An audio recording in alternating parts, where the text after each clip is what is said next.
बिस्मिल्लाहिर्रहमानिर्रहीम। अस्सलाम वालेकुम नादरीन, आप यूट्यूब चैनल देख रहे हैं। मैं इमरान खान। नादरीन, बड़े लंबे अरसे से मैं खबरदार करता चला आ रहा हूँ कि बलूचिस्तान की सूरत हाल ख़राब हो रही है। इसके ऊपर तवज्जो देने की ज़रूरत है, बलूचिस्तान को हुकूक देने की ज़रूरत है। लेकिन बंदूक और डंडे का खेल आज कहाँ पहुँच गया, मैं आपको बताता हूँ।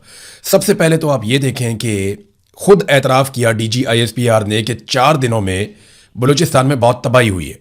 बहुत सारे वाक़यात जो रिपोर्ट नहीं हुए, लेकिन इसके बावजूद जितना रिपोर्ट किया गया उसके मुताबिक 42 सिक्योरिटी फोर्सेस के लोग शहीद हो गए, जिनमें पुलिस वालों की अक्सरियत है। और उसके बाद भी वाकयात लगातार होते चले जा रहे हैं। जो सिविलियन शहीद हो रहे हैं या उनके ऊपर अटैक हो रहे हैं वो अलग है। क्रिकेटर्स के ऊपर अटैक किया गया, उन्हें शहीद किया गया। इसमें कुछ लोग जो हैं वो अकलियत से उनका ताल्लुक था। फिर बच्चे जो हैं वो धमाकों के अंदर शहीद हो गए। तो लगातार वाकयात बढ़ते चले जा रहे हैं, बलूचिस्तान हाथ से निकल रहा है। तो अब मट्टी डालने के लिए मामले के ऊपर, या मामले को दबाने के लिए, या पॉलिटिकल फेवर लेने के लिए वजीर आजम को पहुंचाया गया बलूचिस्तान में। यानी वजीर आजम को, कुछ सियासतदानों को और जो कैबिनेट के लोग हैं उन्हें बलूचिस्तान में पहुंचाया गया। वजीर आला को बिठाया गया, वजीर आजम को बिठाया गया, साथ में फील्ड मार्शल आसिम मुनीर और बाकी लोग बैठे थे। देखें, ये जितने लोग बैठे हैं सारे इर्रेलेवेंट हैं। एक्चुअली बलूचिस्तान का एक एक फैसला वहां मौजूद मिलिट्री एस्टेब्लिशमेंट करती है। आसिम मुनीर साहब और उनके सबॉर्डिनेट्स जो हैं वो सारे के सारे बलूचिस्तान का फैसला करते हैं। सियासतदानों का इससे कुछ लेना देना नहीं है। अगर सियासतदान बलूचिस्तान का फैसला करते तो आज बलूचिस्तान की यह हालत ना होती। वहां पे जो हुकूमत बिठाई हुई है वो आसिम मुनीर साहब ने अपनी मर्जी से लाके बुक्टी को बिठाया फॉर्म 47 देकर।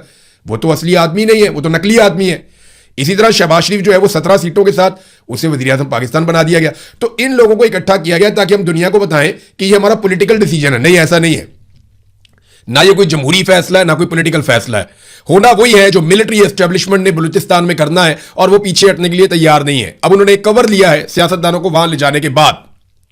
और जिस आदमी का काम था मोहसिन नकवी, एक ताल्लुकदारी ने पाकिस्तान को इतना नुकसान पहुंचाया कि आप सोच नहीं सकते।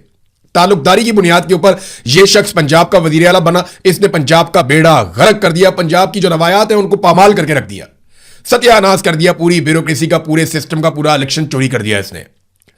इसको ताल्लुकदारी की बुनियाद के ऊपर पाकिस्तान का सबसे मकबूल खेल है क्रिकेट, PCB का चेयरमैन बना दिया इसने। क्रिकेट भी तबाह बर्बाद कर दी, कुछ हमारे पल्ले नहीं छोड़ा। फिर ताल्लुकदारी की बुनियाद के ऊपर इस शख्स को वजीर दाखिला बना दिया गया। सेनेटर बनाने के बाद इसने पाकिस्तान की दाखिला सूरत हाल ऐसी कर दी है कि आज पूरे पाकिस्तान में आग लगी हुई है, और वो आग फैलती फैलती आजाद कश्मीर तक पहुंच गई है। दहशतगर्दी रिकॉर्ड होती चली जा रही है, बढ़ती चली जा रही है, लगातार बढ़ती चली जा रही है, और उसका सद्देबाब करने के लिए कोई मौजूद नहीं है। और यह शख्स आज भी वजीर दाखिला है। अब यह वजारत खारजा के अंदर मुंह मार रहा है। अब ये जाकर वहां अक़वाम मुत्तहिदा में मीटिंग्स कर रहा है, कभी इस मुल्क में कभी उस मुल्क में। तो अब वजारत खारजा का भी बेड़ा गर्क होने लगा। यह बात आप लिख कर रख लें कि ताल्लुकदारी की बुनियाद के ऊपर यह बंदा जिस महकमे के अंदर, जिस इदारे के अंदर, जिस शोबे के अंदर गया, उसका इसने बेड़ा गर्क कर दिया। और इसके वहां पे सस्टेन करने के पीछे सिर्फ एक वजह रहती है कि इसके फील्ड मार्शल आसिम मुनीर के साथ ताल्लुकदारी है, बस, और कुछ भी नहीं है। अब बलूचिस्तान के हालात बदतरीन होते जा रहे हैं। जब वजीर आजम वहां पे पहुंचा तो तोहफा पता क्या मिला वजीर आजम को? चागी शहर के ऊपर दहशतगर्दों ने कब्जा कर लिया। बाकायदा मनाजिर मौजूद है, वीडियोज मौजूद है, तस्वीर मौजूद है। मैं ये देख रहा था अभी सारा। चागी शहर के अंदर BLA के लोग आते हैं। अब आप कहें फितनतुल हिंदुस्तान, फितनतुल इसराइल, फितनतुल यहूद, फितनतुल हुनूद, फितनतुल शैतान, आप जो मर्जी नाम देते रहे उनको। भाई BLA है वो शहर के अंदर आ गई, और उन्होंने आकर पूरे शहर पे कंट्रोल कर लिया। बैंक उनके कंट्रोल में चले गए, पुलिस उनके कंट्रोल में चली गई, सरकारी महकमे इदारे सारे उनके कंट्रोल में चले गए, और वो वहां पे दंदनाते रहे। थोड़ी देर के लिए नहीं, बहुत देर तक के लिए। और उन्होंने कंट्रोल कर लिया सारा का सारा चागी शहर। ये जरा देख लें आप हुआ क्या। सैकड़ों की तादाद में मुसल्लह अफराद ने चागी शहर में दाखिल होकर पूरे शहर को अपने कंट्रोल में ले लिया। सरकारी दफातर, बैंक, पुलिस थानों पर मुसल्लह अफराद ने कंट्रोल कर दिया। तहसील चागी में मुसल्लह अफराद का पुलिस थाने पर हमला भी हुआ। मुसल्लह अफराद ने पुलिस थाने को नजर आतिश कर दिया और एम्बुलेंस अपने साथ लेकर चले गए। थाने में मौजूद रिकॉर्ड और सरकारी गाड़ियों को भी नजर आतिश कर दिया गया। मुसल्लह अफराद की जानिब से मुख्तलिफ मकामात पर नाकाबंदी भी की गई, और आने जाने वालों को चेक भी करते रहे, स्नैप चेकिंग। ये है नादरीन चागी की सूरत हाल। वजीर आजम को ले जाके कोयटा के एक बंद कमरे में बिठा दिया कि जनाब जो हमने गंद मारा है ना, उसके ऊपर जरा आप सियासी लेपापोती कर दें, उसके अलावा और कुछ नहीं है। चागी वो जगह हमें इसलिए याद है कि यहां पाकिस्तान ने एटमी धमाके करके चागी के पहाड़ों में पूरी दुनिया को पैगाम दिया था कि अब हम एक एटमी कुव्वत है, और उसी चागी पे आज दहशतगर्द कंट्रोल कर रहे हैं। उनके कब्जे में आप जो मर्जी करें, यहां लटक जाए, उल्टा लटक जाए, कुछ भी करें, वहां उनके कंट्रोल में गया।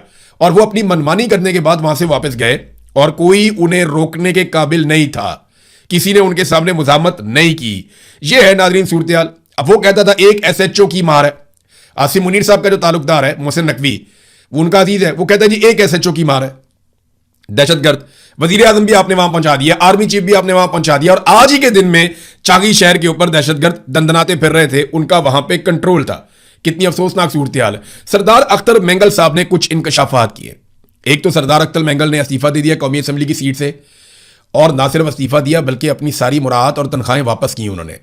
ये कुछ 78,92,725 रुपए का चेक लिखकर उन्होंने हवाले किया वहां पे असेंबली में कि जनाब ये आप पैसा वापस ले लें, और मैं अब इस असेंबली का रुकन नहीं हूं। उन्होंने इनकार कर दिया। तो नाजरीन हालात यहां तक पहुंच गए हैं। पहले अख्तर मेंगल साहब की आप बात सुने।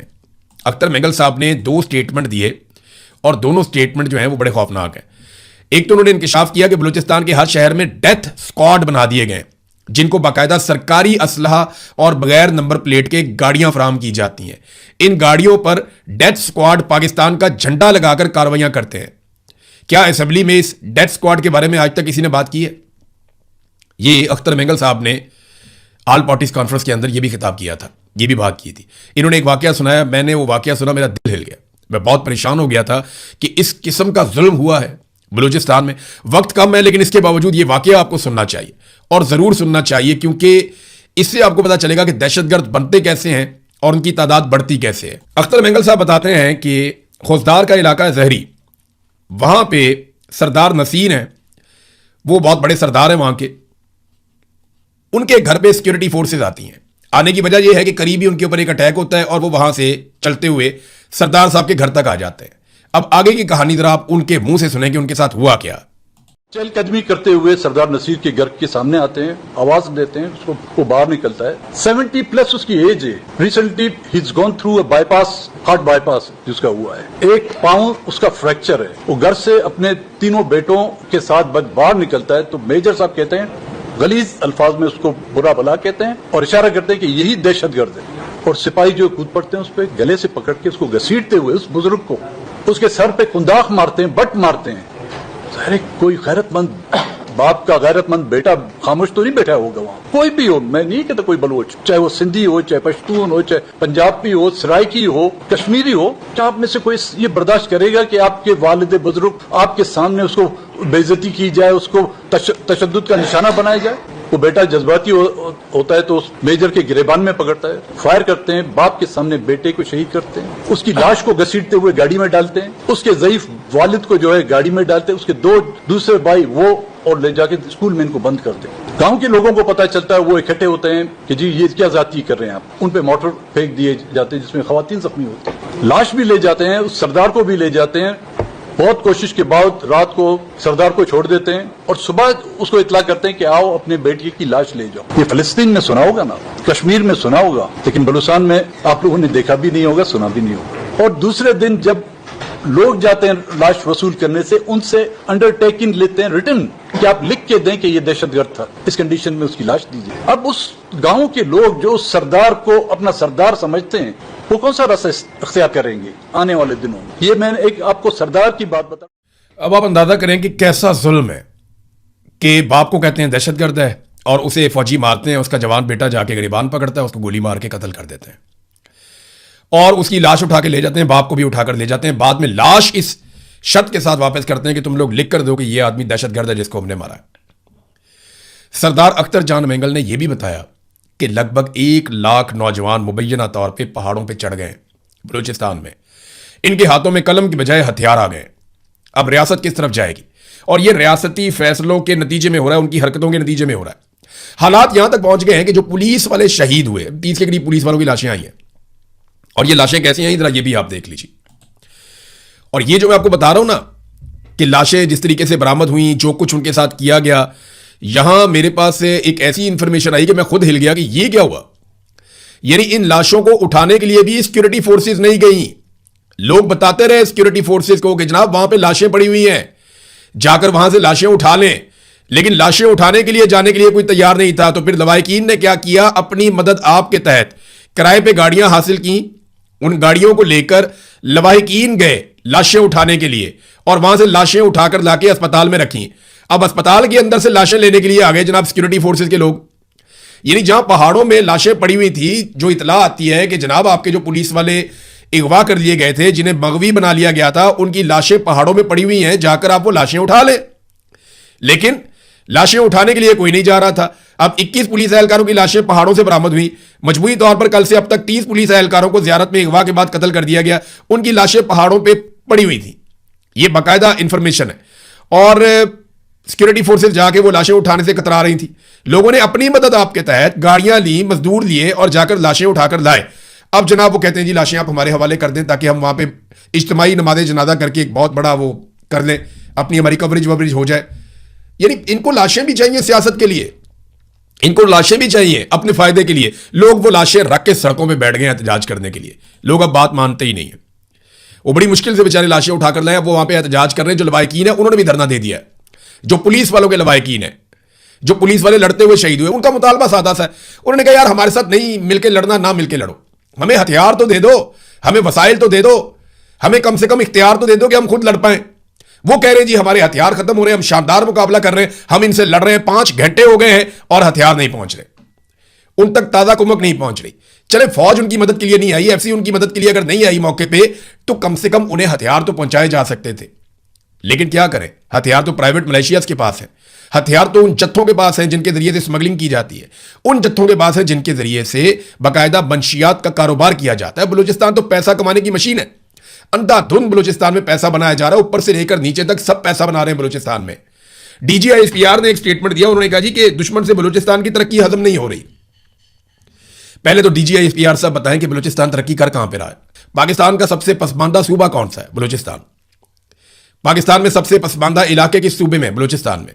जिन जगहों पे हमले हो रहे हैं वो इलाके तरक्की याफ्ता है या पसमानदा? इंतहाई पसमानदा है। तो पसमानदा तरीन इलाकों में होने वाली कार्रवाइयों को DGISPR ये कैसे कह सकते हैं कि दुश्मन से पाकिस्तान की तरक्की हजम नहीं हो रही? भाई तरक्की तो आप सारी DHA में कर रहे हैं, तरक्की तो सारी हो रही है PIA की प्राइवेटाइजेशन में, तरक्की तो सारी हो रही है एयरपोर्टों की फरोख्त के अंदर, तरक्की तो सारी हो रही है उन जगहों पे जहां पे बड़े बड़े रकबे लिए हुए हैं बड़े बड़े ताकतवर लोगों ने, और वहां पे पानी की नहरें ले जाई जा रही हैं।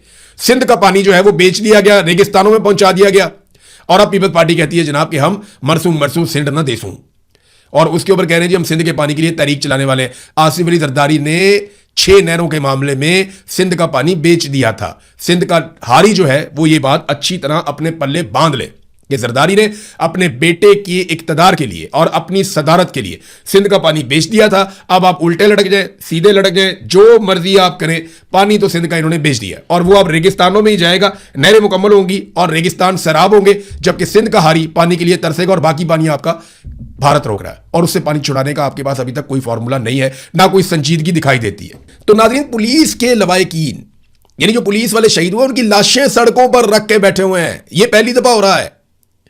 और ये इंफॉर्मेशन आ रही है कि पुलिस वाले ड्यूटी करने से इनकार कर रहे हैं कि यार हम बुज़दिल नहीं है, हमें ड्यूटी करनी है तो कम से कम हमें सहूलत तो दो ड्यूटी करने के लिए। वहां से मादनियात उठाकर ले जाते हैं बलूचिस्तान से, तेल की स्मगलिंग वहां से चल रही है, मंशियात की स्मगलिंग और कारोबार वहां पे चल रहा है, सारे लोग मुनाफा बना रहे हैं, और भर कौन रहा है? मकामी बलूच, चाहे वो पश्तून है चाहे वो बलूच है, उसका कत्लेआम हो रहा है वहां पे। और इक्तदार के ऊपर बिठा दिए जाली लोग, जैसे हमेशा से बिठाए जाते हैं। मौलाना इसहाक का मैं एक स्टेटमेंट बहुत वायरल हो गया आजकल, और मैं वो सुन रहा था, बहुत सारी जगहों पे लोग लिख रहे हैं। मौलाना मोहम्मद इसहाक बहुत बड़े आलिम दीन, बहुत बड़े आलिम दीन, उन्होंने एक बात कही थी। उन्होंने कहा जी शिर्क के बाद सबसे बड़ा जुर्म ज़बरदस्ती हुकूमत पर कब्जा करना है। ये इतना बड़ा जुर्म है जो पाकिस्तान में मिलिट्री एस्टेब्लिशमेंट ने मौजूदा हुक्मरानों के साथ मिलकर कर लिया। तो चले, इन्होंने ये जुर्म किया है ना, तो ये सज़ा भी भुगतेंगे, इस दुनिया में भी भुगतेंगे, और अल्लाह रब्बुल इज़्ज़त भी इनसे जवाब मांगेंगे। देखिए आज फातिमा जिन्ना का, हमारी मादरे मिलत हैं, कौम की माँ फातिमा जिन्ना, आज उनका यौम वफात है। किन हालात में वो दुनिया से गई? बहुत से लोग कहते हैं कि उन्हें कत्ल कर दिया गया, उन्हें टॉर्चर किया गया था। फातिमा जिन्ना को भी एक जर्नैल ने अपने ज़ाती इक़्तिदार, मफाद और फ़ायदे के लिए मुल्क का गद्दार करार दिया था। जनरल अयूब ने कहा था कि फातिमा जिन्ना पाकिस्तान की गद्दार है। ये मुस्लिम लीग नून वाले जो हैं, ये आजकल उनकी जमात के बड़े ठेकेदार बने हुए हैं। ये लोग एक कुतिया के गले में लालटेन डाल के फिराते थे और ये कहते थे कि जनाब ये जो है ना फातिमा जिन्ना है, क्योंकि लालटेन फातिमा जिन्ना का इंतखाबी निशान था। बाद में जब फातिमा जिन्ना इस दुनिया से चली गई तो बाद वाले जर्नैलों को अपने ज़ाती मफाद के लिए याद आया कि ये तो मादरे मिल्लत थी, फिर उनका नाम मादरे मिल्लत रख दिया गया। यानी पहले